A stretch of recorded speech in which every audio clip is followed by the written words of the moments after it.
இஞ்சி பூண்டு வந்து நம்ம மோஸ்ட்லி எல்லா சமையலுக்குமே யூஸ் பண்ணுவோம். அந்த பூண்டு உரிக்கிறது நமக்கு பெரிய வேலையாக இருக்கும். அந்த பூண்டை வந்து நம்ம கையே வைக்காமல் ரொம்ப ஈஸியாக நம்ம உரிச்சு எடுத்துடலாம். அது எப்படி செய்யுதுன்னு பார்ப்போம். பூண்டை நல்லா உதுத்து எடுத்துட்டு அதில் நல்லெண்ணெய், தேங்காய் எண்ணெய், கடலெண்ணெய் ஏதோ ஒரு எண்ணெயை ஊற்றி நல்லா தடவி வச்சுருங்க. எல்லா பூண்டு பல்லையுமே இந்த எண்ணெய் கொட்டி வந்து இருக்கணும். இதே மாதிரி நல்லா தடவிட்டு அதை அப்படியே எடுத்து வெயிலில் வச்சு நல்லா காய வச்சிடணும். இப்போ அடிக்கிற வெயிலுக்கு ஒரு 2 மணி நேரத்துலேருந்து 3 மணி நேரமாக காய வச்சு எடுத்தால் கூட போதும்.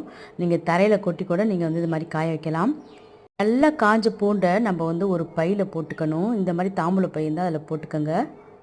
நம்ம காய வச்சு எடுத்த எல்லா பூண்டையுமே இந்த பையில் போட்டுட்டு நல்லா இறுக்கி இதே மாதிரி பிடிச்சிட்டு கவுண்டர் டாப் மேலேயோ அல்லது நீங்கள் தரையிலையோ வச்சு இதே மாதிரி அடிச்சிங்க அப்படின்னு சொன்னால் நம்ம கை வச்சு உரிக்காமே பூண்டு தோலெல்லாம் நல்லா கலந்து வந்துடும். பாருங்கள், உங்களுக்கே தெரியும். பூண்டு நமக்கு எப்போல்லாம் நிறையா தேவைப்படுதோ அப்போல்லாம் இந்த மாதிரி டிப்ஸை வந்து நீங்கள் யூஸ் பண்ணி பூண்டு உரிச்சு எடுத்துக்கலாம். ரொம்ப ஈஸியாக இருக்கும். நீங்களும் செஞ்சு பார்த்துட்டு எப்படி வந்துச்சுன்னு சொல்லுங்கள்.